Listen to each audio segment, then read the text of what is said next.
Hello everyone, how are you? I am Neeraj Tiwari. Welcome to do listeners, viewers and subscribers. Guys, कैसे हैं आप सब? मैं आशा करता हूँ आप सभी लोग स्वस्थ होंगे, मस्त होंगे और अपनी अपनी तैयारी में व्यस्त होंगे। मित्रों, तैयारी में आप वनडे एंट्रेंस में व्यस्त हैं। बहुत सारी एक दिवसीय परीक्षाएं होती हैं, उसमें आप लोग व्यस्त हैं। ये अच्छी बात है, बहुत बढ़िया है। लेकिन थोड़ा सा हम बात ट्रेंड ग्रेजुएट टीचर आर्ट पे भी करना चाहते हैं। तो टीजीटी पे थोड़ी सी बात कर लेते हैं मित्रों। आप जानते हैं थोड़ा सा हाथ में चोट लगा हुआ है, लेकिन यूपी में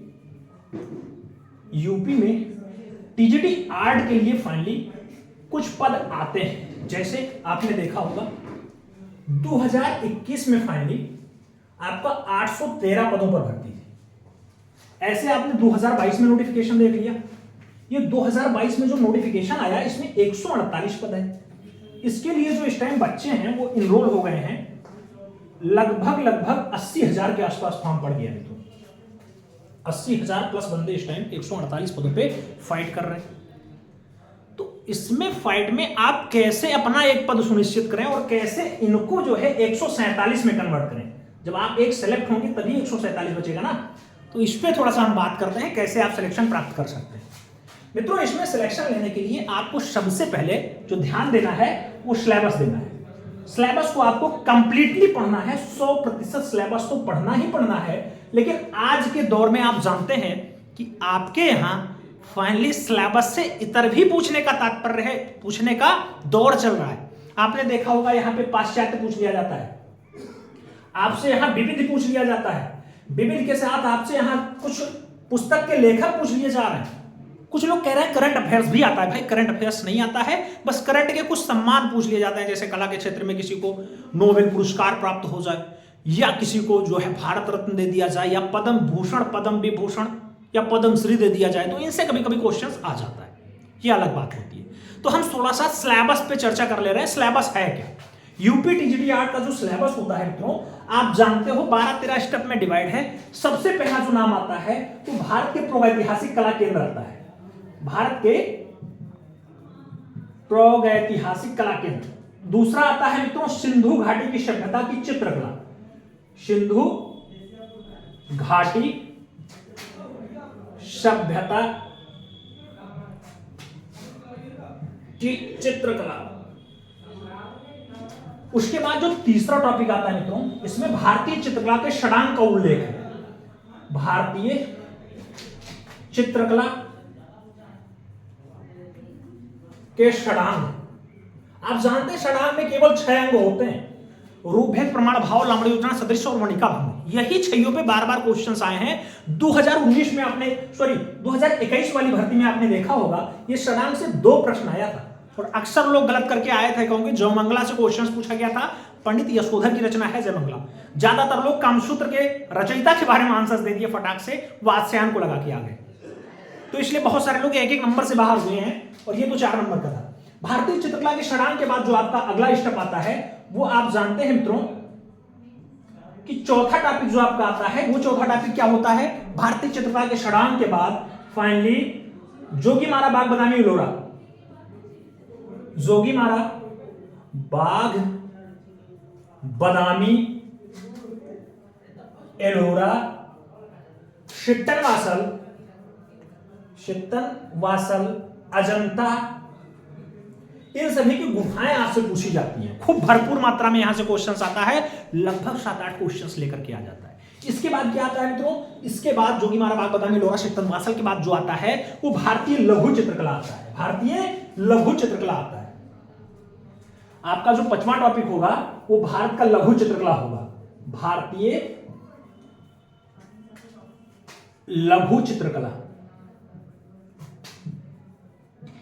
इसमें आप जानते हो कि जैनपाल अपभ्रंश शैली आती है। लघु चित्रकला में जैनपाल अपभ्रंश शैली आती है। जैनपाल और अपभ्रंश शैली। इसके बाद क्या आता है मित्रों? आप जानते हैं लघु चित्रकला के बाद जो आता है आपका, वो आपका आ जाता है 6वें स्टेप पे पहाड़ी शैली। पहाड़ी शैली पूछ लिया जाता है। और पहाड़ी शैली में बहुत सारे हैं, गुलेर, नूरपुर, यही सब चलता है, कांगड़ा, बसोली, ये सब। बसोली वही जो लोक कला पे आधारित शैली है। इसके बाद जो 6वां के बाद 7वां स्टेप आता है, ये राजस्थानी शैली आता है। थानी शैली आता है, राजस्थानी शैली।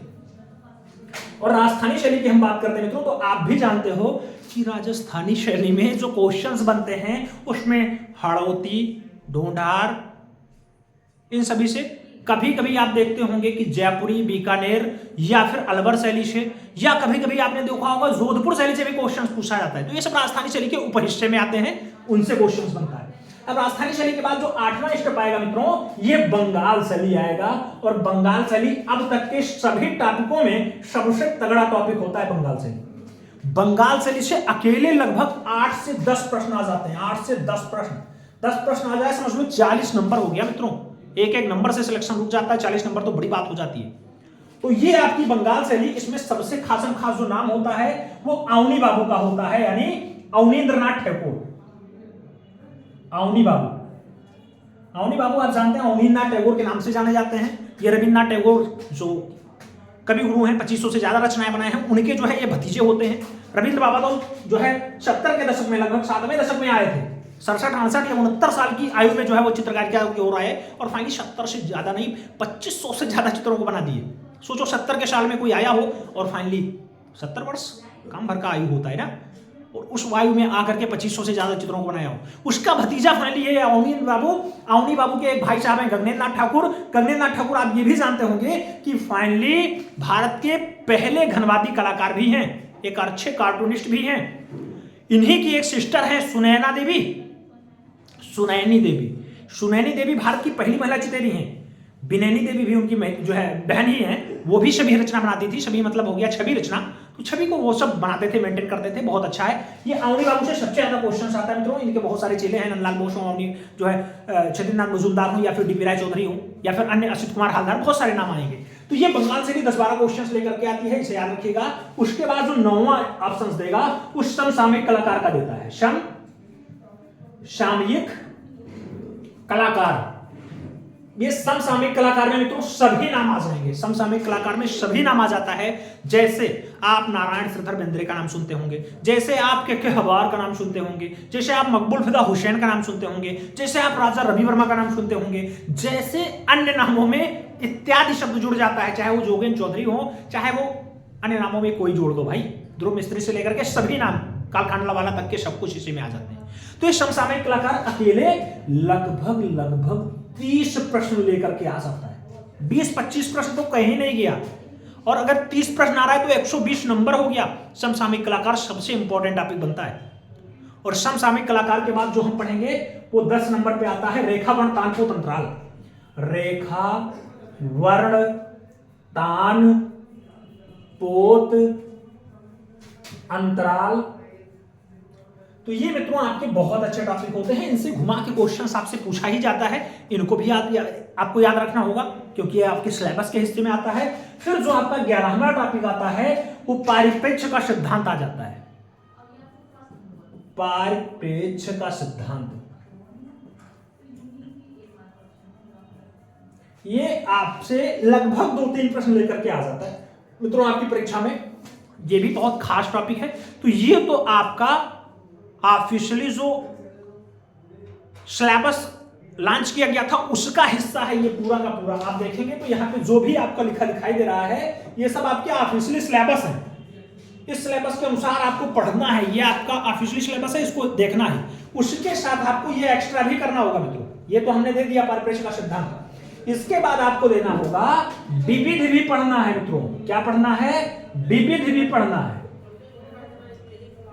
तो विविध भी पढ़िएगा। इसके साथ पाश्चात्य कला, पाश्चात्य कला भी पढ़ना होगा। अगली बार 7 से 8 प्रश्न लेकर के आ गया था पाश्चात्य, जबकि आपके सिलेबस का हिस्सा नहीं है। ये ऐसे आ जाता है मित्रों क्योंकि पीजीटी के सिलेबस में पाश्चात्य है और टीजीटी में नहीं है। अब जो एग्जामिनर बैठता है ना पेपर सेट करने के लिए, वो हो सकता है थोड़ा बहुत 19-20 हो जाता है, वो इसलिए डाल देता है। तो ये भी आता है, ये भी पूछा जाता है। अब इसके बाद पाश्चात्य के बाद पुस्तक और लेखक भी आपको पढ़ना है। पुस्तक और लेखक के साथ भी आपको जाना है। पुस्तक लेखक भी पूछा जाता है, 2-3 प्रश्न तो पक्का आता है, तो इसको भी पढ़ना होगा। इसकी तरफ आपको क्या करना है? इसके ही तरफ आपको प्रीवियस ईयर सॉल्व करना है। पिछले साल में जो पेपर हुए हैं 6-7 साल के पेपर को पढ़ना होगा।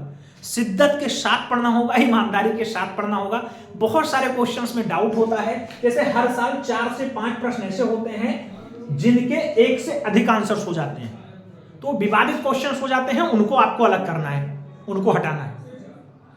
और बात करते हैं, नौकरी तभी प्राप्त होती है मित्रों जब आप सब कुछ करने के बाद खूब ज्यादा अभ्यास लगाते हैं। क्या करते हैं?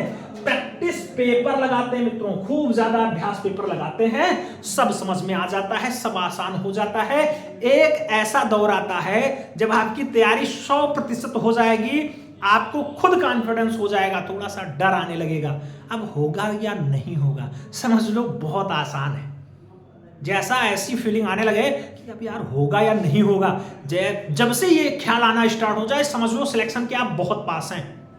फिर 4-5 रिजल्ट आपके साथ आएंगे, जितने भी फॉर्म डाले होंगे लगभग सभी के रिजल्ट आपके पास आ जाते हैं। लेकिन ये तब संभव होता है जब आप पूरी शिद्दत के साथ, पूरी ईमानदारी के साथ, पूरी लगन के साथ पढ़े होंगे, तो सब कुछ संभव हो जाता है। तो ये तो आपके यूपी टीजीटी की बात हुई मित्रों। उम्मीद है सारी बातें समझ में आई होगी, पूरा सिलेबस समझ में आया होगा। और कोई बात अगर डाउट रह गया हो यूपी टीजीटी 8 में, तो आप जरूर कंसल्ट करिएगा, हमसे जो हो सकेगा वो रिप्लाई देने का प्रयास करेंगे। कमेंट बॉक्स में आप लोग कमेंट करिएगा, वीडियो को ज़्यादा से ज़्यादा शेयर करिएगा, जिससे ज़्यादा से ज़्यादा लोग लाभान्वित हो पाए। चैनल पर नए हैं तो चैनल को सब्सक्राइब करें, बेल आइकन जरूर प्रेस करें, जिससे नोटिफिकेशन आपको समय से मिले और आप चैनल का भरपूर लाभ समय से ले सकें। मिलते हैं में, तब तक के लिए दिल से सैल्यूट, जय हिंद।